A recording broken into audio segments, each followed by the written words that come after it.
కఠోపనిషత్తు తృతీయవల్లి మొదటి అధ్యాయం. అట్టి ఆత్మ పరము ఇహము అనబడు, అనగా పరమాత్మ జీవాత్మ అనబడు రెండు విభవములు కలిగి ఉన్నది. పరము పరార్థము అయి సర్వ హృదయ గుహలలో ప్రవేశించి నిశ్చలమై ఉన్న పరమాత్మ, ఈ దృశ్యములో ప్రవేశించి స్వయంకృతములకు ఫలమును అనుభవించే జీవాత్మ రెండవది. ఇవి రెండు కేవలాత్మ యొక్క వెలుగు, దాని ఎందలి నీడ వంటివి అని యోగ యజ్ఞ విధులు చెప్పుచున్నారు. మొదటిది వెలుగు, సహజము, స్వస్వరూపము. రెండవది నీడ, ఆరోపితము, వేషము వంటిది, సందర్భ మాత్రము. యాగకర్త యజ్ఞాది ఆయా సుకర్మలన్నీ కూడా అభయము ఆవలబొడ్డు అగు ఆత్మానుభూతికి సేతు వంటిది అని గ్రహిస్తాడు. అట్టి నచికేతాది యజ్ఞాదుల సాఫల్యములు అగుచున్నాయి అని మేము గ్రహించి ఉన్నాము. జీవాత్మ ఇట్టిది అని గ్రహించడానికి ఒక ఉపమానం చెబుతాను, విను. జీవాత్మ రథమును అధిరోహించి రధికుడు. ఈ శరీరము రథము, బుద్ధియే ఈ రథమునకు సారథి. మనస్సు కళ్ళాలు, ఇంద్రియములు ఈ రథానికి అమర్చబడినటువంటి గుర్రాలు. శబ్ద స్పర్శ రూప రస గంధాలు ఈ ఇంద్రియాలనే గుర్రాలకు దారికి పక్కగా గల పచ్చగడ్డి పరకలు. దేవాత్మ ఇంద్రియ మనస్సులతో కూడినదై ఈ ఇంద్రియ విషయములకు భోక్తగా ఇదంతా కొనసాగిస్తుంది. ఈ జీవాత్మ అనబడే రధికుని బుద్ధి ఆయుక్తమై, అనగా దృశ్య వ్యవహార ధ్యాస వేష పరంపరలు కలిగినదై అతని మనస్సు ప్రాపంచిక విషయముల వైపుగా ఎక్కబెట్టబడి ఉంటుందో, ఆ రధికుని గుర్రాలు సారథి దుష్ట గుర్రముల వలె దృశ్య వ్యవహారం వైపుగా రధికుని ప్రయాణింపజేస్తాయి. ఏ రధికుని సారథి విజ్ఞానంతో కూడుకొని కళ్యము అనగా మనస్సు సన్మార్గంలో నియమించబడుతూ ఉంటాయో, ఆ రధికుని అనగా జీవుని గుర్రాలు అనగా ఇంద్రియాలు వశంతో ఉన్నవై ఉంటాయి. మంచి సారథి యొక్క మాట విని ఆ జీవాత్మ ప్రయాణం సరి అయిన మార్గంలో కొనసాగింపజేస్తాయి. అనగా ఈ ఇంద్రియాలే మంచికి చెడుకు కూడా ఉపయోగిస్తాయి. ఈ బుద్ధి ఆత్మానందం వైపుగా కానీ ఇటు దృశ్య పరంపరల వైపుగా కానీ జీవుని నడిపించగలదు. ఎవరి బుద్ధి అవిజ్ఞానంగా అనగా వెళ్ళవలసిన లక్ష్యం గురించి ఎరిగినదై మనసు అశుచిగా ఉంటుందో, తత్పదమును చేరక ఈ సంసారంలోనే ప్రచారాలు చేస్తూ పోతున్నాడు. ఎవడైతే విజ్ఞానవంతుడై అతని మనస్సు ఎల్లప్పుడూ శుచి ఉంటుందో, అట్టివాడు అచంచలమగు తత్పదము పొందగలడు. మార్పు చేర్పును అధిగమించినట్టి స్థితిని సిద్ధించుకోగలడు. సారథి విజ్ఞాని అయి కళ్యం వలె మనస్సు అదుపులో ఉంటుందో, అట్టివాడు ఈ సంసారను ఆవలిగట్టు అయినట్టి విష్ణుపదమును చేరుచున్నాడు. ఓ నచికేత, మరలా క్రోడీకరించి చెబుతున్నాను, విను. ఈ జీవుని కళ్ళు, చెవులు, నాలుక మొదలైన ఇంద్రియాల కంటే చూపు, వినికిడి, రుచి మొదలైన ఇంద్రియార్థాలు ఉన్నతమై ఉన్నవి. ఇంద్రియార్థముల కంటే మనస్సు ఇంకా గొప్పది. మనస్సు కంటే బుద్ధి మరింకా గొప్పది. బుద్ధి కంటే జీవాత్మ మరింకెంతో గొప్పది. జీవాత్మ కంటే అవ్యక్తం ఇంకా గొప్పది. ఆ అవ్యక్తం కంటే పురుషుడు గొప్పవాడు. అది చిట్ట చివరిది, అది అంతిమ స్థానం. అట్టి పురుషుడు తన పరమాత్మ సర్వ జీవుల దేహములలో రహస్యంగా దాగి ఉండి అనేకులకు తెలియరావటం లేదు, స్ఫురించటం లేదు. అయితే సూక్ష్మమైన, సుతీక్షణమైన, విస్తారమైన బుద్ధికి మాత్రమే అది ప్రదర్శితం అవుతుంది. ఓ నచికేత, జీవితాన్ని సద్వినియోగపరచుకోవాలి సుమా. ఎట్లా అనగా ఈ ఇంద్రియార్థములను మనోరూపంగా గమనించి మనస్సులో లయింపచేయాలి. మరి మనస్సును జీవాత్మలో లయం చేయాలి. జీవాత్మను జీవాత్మలోని, జీవాత్మను సర్వాత్మగాను శాంతాత్మగాను లయం చేయాలి. కనుక ఓ నచికేత, ఈ జీవితం అనే అవకాశమును సద్వినియోగపరచుకోవాలయ్యా. సర్వాత్మకమగు పరమాత్మయే నా సహజమగు వాస్తవ అనునిత్య రూపమని గ్రహించే ప్రయత్నం ప్రారంభించి లే. ఉత్తిష్ట ప్రమత్తత నుండి బయలువెడలు, జాగరూకుడవు కా. అది పొందిన వారిని ఆశ్రయించి వారి బోధ గ్రహించు. అట్టి ఆత్మ సాక్షాత్కరణకు మార్గము కత్తి మీద సాము వంటిది. అత్యంత శ్రద్ధ, అధ్యయనము, అభ్యాసము అత్యవసరం. దాని తత్వజ్ఞులు గుర్తు చేస్తున్నారు. ఆత్మ శబ్ద స్పర్శ రూప రస గంధములకు ఆ విషయములై జీవాత్మ విభాగరహితమై అవ్యయమై సర్వదా యథాతథమై ఉన్నది. దానిని సాక్షాత్కరించుకునివాడు మృత్యు యొక్క పరిధి నుండి అధిగమిస్తున్నాడు. మృత్యుదేవతయకు యమధర్మరాజుచే నచికేతునికి బోధింపబడినటువంటి ఈ ఉపాఖ్యానము బోధింపబడగా విని గ్రహించిన మేధావి బ్రహ్మలోకంలో స్థితించబడుచున్నాడు. ఇంద్రియముల లభ్య విషయములను మనస్సును జీవాత్మయందు, జీవాత్మను శాంతాత్మయందు, పరమ గుహ్యమైన శాస్త్రీయ విశేషం బ్రహ్మజ్ఞానుల సభలో శ్రాద్ధకాలములోను ఇది గానం చేసేవారికి అనిర్వచనీయము అనిర్దేశ్యము అయిన ప్రయోజనము లభించగలదు. ఇది శాస్త్ర వాక్య నిర్ణయము. కఠోపనిషత్తు చతుర్థవల్లి. ఓ నచికేత, మరి అనేక మంది జీవులు ఇట్టి ఆశయం కలిగి ఉండక కేవలం ఇంద్రియ విషయంలోనే ఆశ్రయిస్తున్నారు ఎందుకంటావా?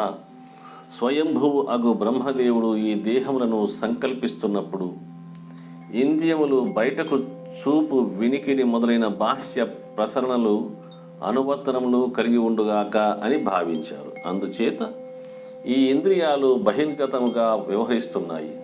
అయితే ఉత్తమ ధీశక్తి గల జీవుడు వాటి ప్రసరణను అంతరంగా నియమించి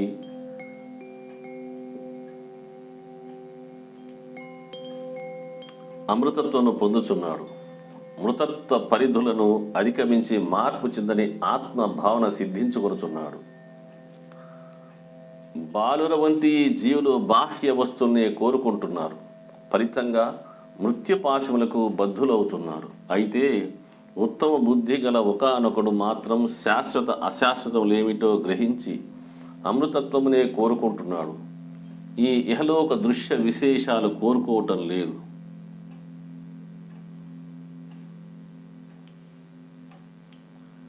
ఈ రూప రస గంధ శబ్ద స్పర్శ స్త్రీ పురుష సమాగమాలు వంటివన్నీ దేనిచే తెలియవస్తున్నాయో అట్టి తెలుసుకుంటున్న దానిని తెలుసుకున్న తర్వాత ఇక తెలుసుకోవలసింది ఏమున్నది? ఆ తత్ అను పరమాత్మ జీవుని యందు తెలుసుకుంటున్నాడు, అనురూపంగా ఉంటున్నాడు. అట్టి ఆత్మతత్వను గురించి వివరణయే నీ ప్రశ్నకు సమాధానం. జాగ్రత్తలో ఈ జాగ్రత్త జగత్తు కనిపిస్తుంది. స్వప్నంలో స్వప్న జగత్తు తెలియవస్తుంది. ఏది స్వప్న జాగృతులకు ఆవల ద్రష్టగా విస్తరించి ఉన్నదో, దేని చేత ఈ జాగ్రత్త స్వప్న జగత్తులు తెలియవస్తున్నాయో అట్టి ఆత్మ మహత్తరం, సర్వమునకు ప్రభువు అయినట్టి అయి ఉన్నది. అట్టి ఆత్మను ఎరిగిన ధీరుడు ఇక దేనికి శోకింపడు.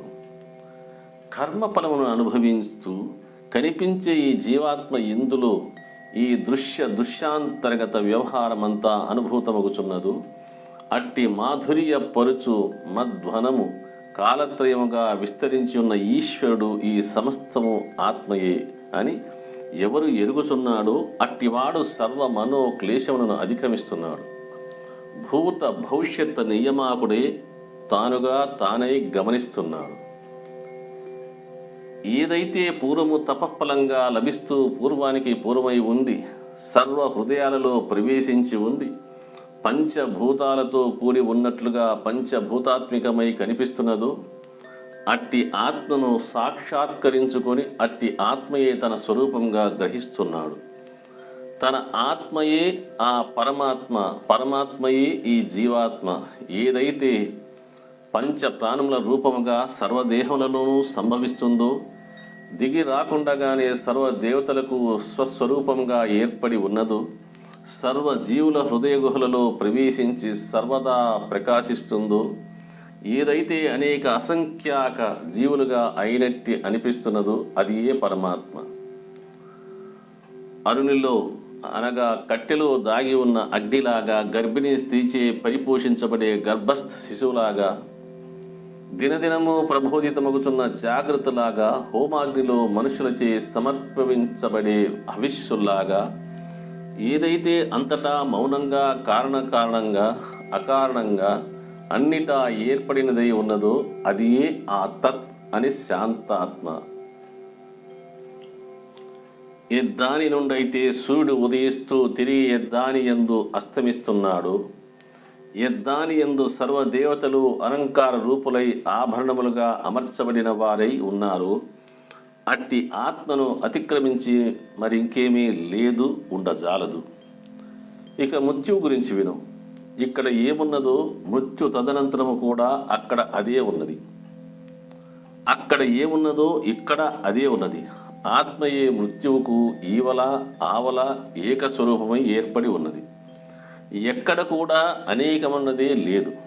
ఎవరైతే ఇక్కడ నానాత్వం దర్శిస్తున్నారో వారు ఒక మృత్యువు నుండి ఇంకొక మృత్యువుకు ప్రయాణం కొనసాగిస్తూనే ఉంటారు. ఇక్కడ ఉన్నదంతా ఏకమగు శాంతాత్మ యొక్క విన్యాసం. వాస్తవానికి ఇక్కడ నానాత్వం అనేది కించిత్ కూడా లేదు. అయితే ఇక్కడ మనస్సే ఇదంతా భిన్న భిన్నంగా పొందటం జరుగుతుంది. ఇక్కడ ఎంతవరకు ఎవరికి నానాత్వము కనిపిస్తుందో వారు ఒక మృత్యువు నుండి మరొక మృత్యువునకు ప్రయాణిస్తూనే ఉండవలసి వస్తుంది. అమృతమగు ఆత్మ స్వానుభవం ఒకటే లేదు. బ్రొటనవేలు ప్రమాణం గల ఆత్మ పురుషుడు కాలత్రయ నియామకుడై సర్వుల హృదయాకాశంలో మధ్యగా తిష్ఠితుడై ఉన్నారు. ఆయన పొగలేని జ్యోతి వలె వెలుగొందుచు సర్వుల దేహాలలో సర్వదా వేంచేసి ఉన్నారు. వారి దర్శనమే ఏకత్వ దర్శనం. వారే ప్రతి జీవుని నిన్నటి నేటి రేపటి నిజస్వరూపం. అట్టి కేవల ఆత్మజ్యోతి స్వరూపమే ఇదంతా. ఎత్తైన కొండపై పడ్డ వర్షపు నీరు పల్లము చేరినట్లు భేద దృష్టి గల జీవుడు అనేక ఉపాధిలోనికి నిమ్నగతుడు అగుచున్నాడు. శుద్ధమైన ఉదకంలో పోయబడినప్పుడు శుద్ధమైన ఉదకంగానే అయిపోతుంది. చూశావా? రెండు గుర్తు పట్టనంతగా కలిసిపోతాయి కదా. మలినముతో కూడిన ఆత్మ జీవుడు అనే చెప్పబడుతుంది. మలినముతో కూడిన ఆత్మ జీవుడని చెప్పబడుతుంది. అజ్ఞానం తొలగిన మరుక్షణమ జీవుడే పరమాత్మ. దృష్టి ఆత్మజ్ఞానమయమై మరుక్షణము జీవుడు బ్రహ్మము అను రెండు వేరువేరుగా ఉండవు. ఏకము అఖండము అగు ఆత్మయే సర్వతా స్వానుభవం అవుతుంది. కఠోపనిషత్తు పంచమవలి. ఏ జన్మ రహితమగు తత్ 11 ద్వారములు గల ఈ దేహము అనే పురంలో ప్రకాశిస్తున్నారు. అట్టి ఆత్మతత్వమును ఎవరు అచంచలమైన అఖండితమైన బుద్ధితో ఉపాసిస్తున్నారు అట్టి వారికి దుఃఖ విషయమే ఉండదు. అంతేకాక అజ్ఞాన బంధం తొలగి జన్మ మృత్యుల నుండి విముక్తులగుతున్నారు. ఒకే సూర్యుడు అనేక ప్రదేశాలలో ప్రకాశిస్తున్నట్లు ఆత్మ భగవానుడు అనేక దేహాలలో అనేక జీవన ప్రకాశాలను ప్రదర్శిస్తున్నారు. ఒకే గాలి యొక్క అనేక తరంగాలు ఆకాశంలో ఉంటున్నట్లు అసంఖ్యాక మనోవృత్తి పరంపరలు జీవుల రూపంగా అద్దాని యందే ఉన్నాయి. యజ్ఞ వేదికపై అగ్నిలాగా, కుండలోని సోమంలాగా, మానవులలో దేవతలలో యజ్ఞములో కొండలపై అంతటా బృహత్తరమైనటువంటి సత్యమై ఆత్మదేవాది దేవుడే సర్వత్రా వెలియుచున్నాడు. సర్వాత్మకుడగు ఆత్మ భగవానుడే సమస్త దేహాలలో ఉంది. ప్రాణమును ఊర్ధ్వముగా అపానమును క్రిందిగా ప్రసారింపజేస్తూ ఆ ప్రాణాపానముల మధ్య ఆసీనుడై ఈ విశ్వము తన రూపముగా గలవాడై అందరూ దేవతల చేత ఉపాసించబడుచున్నాడు. ఈ జీవుని యందు దేహము మరియు శాంతాత్మ కలయికయే కలిసి ఉన్నాయి. దేహి నుండి దేహత్వములు విడదీసి చూస్తే అప్పుడిక ఏది కేవలమై సర్వదా శేషిస్తుందో అదియే ఆత్మ. దేహం నుండి మన దేహ స్వరూపము విడదీసి చూస్తే కేవలము అట్టి స్వస్వరూపమే ఆత్మ. ఓ నచికేత, ఈ జీవుడు ప్రాణాపానముల కారణంగా జీవిస్తున్నాడనుకుంటున్నావా? లేదు. ప్రాణాపానములు లేని ఆధారముచే కదులుచున్నాయో అట్టి ఆత్మశక్తి యొక్క మహిమ వలన జీవిస్తున్నాడు. బిడ్డ, ఇప్పుడు అతి రహస్యముగు సనాతన బ్రహ్మ గురించి, మరణానంతరము జీవాత్మకు ఏమగుచున్నదో దాని గురించి చెప్పుచున్నాను, శ్రద్ధగా ఆలకించు. ఈ జీవుని అభ్యాస జ్ఞానములను అనుసరించియే వర్తమాన దేహం పొందటం జరుగుతున్నది. ఇక ఇప్పటి కర్మ జ్ఞానములను అనుసరించి మరొక యోనిలో ప్రవేశించడము, మరొక స్థానము మొదలైన రూపములు పొందటము జరుగుతుంది. మనస్సు చేతనే అవన్నీ పొందబడుచున్నాయి. ఏదైతే స్వప్న జాగృతలలో తనకు తానుగా తాను కోరుచున్న రీతిగానే దృశ్యాలు కల్పించుకుంటుందో, వాటిని తాను సర్వదా వేరుగానే ఉంటుందో, అదియే నిర్మలమగు తద్బ్రహ్మం. అద్దాని స్వరూపము అమృతము. అద్దాని యందు లోకాలన్నీ అమర్చబడి ఉన్నాయి. దానిని దాటి ఇక ఏదీ లేదు. దానిని దాటడానికి మరింకేదీ లేదో అదియే బ్రహ్మం. అగ్ని అంతటా ఒక్కటే అయి ఉండి తనకంటూ ఏ ఆకృతి లేనిదై ఉండి కూడా ఏ వస్తువును సృష్టిస్తే ఆ వస్తువు ఆకారం తాను సంతరించుకుంటుంది, చూశావా? అయినా కూడా అగ్ని తాను కాల్చుతున్న వస్తువుకు పరిమితము కాదు కదా.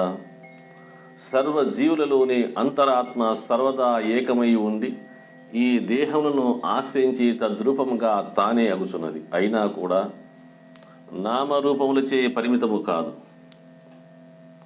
వాయు అంతటా ఏకమే అయి ఉండి ఏ వస్తువులో ప్రవేశిస్తే ఆ రూపం తనదిగా అగుచున్నదో, సర్వ జీవుల అంతరాత్మ సర్వదా ఏకము ఆరూపము అయి ఉండియే ఈ సర్వ రూపాలుగా ప్రదర్శితమగుచున్నది.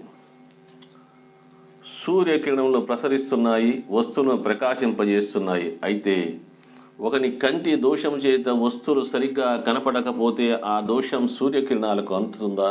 లేదే. పోనీ ఆ వస్తువుల దోషములు సూర్యకిరణాలకు అంటుతాయా? అది లేదు. అలాగే ఈ జీవులు లౌకికంగా అనుభవించే సుఖ దుఃఖాలు మొదలైనవి అంతరాత్మకు అంటవు. ఈ సర్వ నియమాకుడు, సర్వాంతర్యామి, సర్వభూతాంతరాత్మ ఏకరూపుడై కూడా అనేక రూపాలుగా ప్రవర్తిస్తూ కనిపిస్తున్నాడు. అట్టి సర్వాంతర్యామిని తన హృదయం నందే దర్శించుచున్న ధీమంతుని సుఖము మాత్రమే శాశ్వతము, తదితరముల సుఖము అశాశ్వతము. అనిత్యమైన వస్తువుల మధ్య నిత్యమైనది, కదిలేవన్నింటినీ కదిలించేది, తాను ఏకమే అయి ఉండి అనేకుల రూపంగా కోరికలు నెరవేర్చున్నది అయినట్టి ఆ సర్వంతర్యామి సర్వ నియమాకము అగో ఆత్మను తనయందే ఏ ధీరుడు దర్శిస్తాడో అతడే శాశ్వతముగు శాంతిని పొందుచున్నాడు. అట్లు దర్శించని వాడు శాంతిని పొందలేకపోతున్నాడు. దృశ్యరూపంగా కనిపిస్తూనే అనిర్దేశ్యము పరమసుఖము అయినట్టి ఈయన యొక్క నా యందలి ఈ కేవలీ తత్వమే అది అని ఆత్మజ్ఞులు గమనిస్తున్నారు. అది ప్రకాశించేదా, ప్రకాశింపజేసేదా, తెలియబడేది, తెలుసుకునేది అదే. అద్దాన్ని తెలుసుకోవడం ఒక్కటిది. అద్దానిని తెలుసుకోవటం ఒక్కటిది. సూర్య చంద్ర నక్షత్రాలు విద్యుత్ కాంతిలో అది చూడబడేది కాదు. అద్దాని ప్రకాశం చేతనే సూర్య చంద్ర నక్షత్రాదుల చేతనము పొంది ప్రకాశము ప్రదర్శించవచ్చున్నాయి.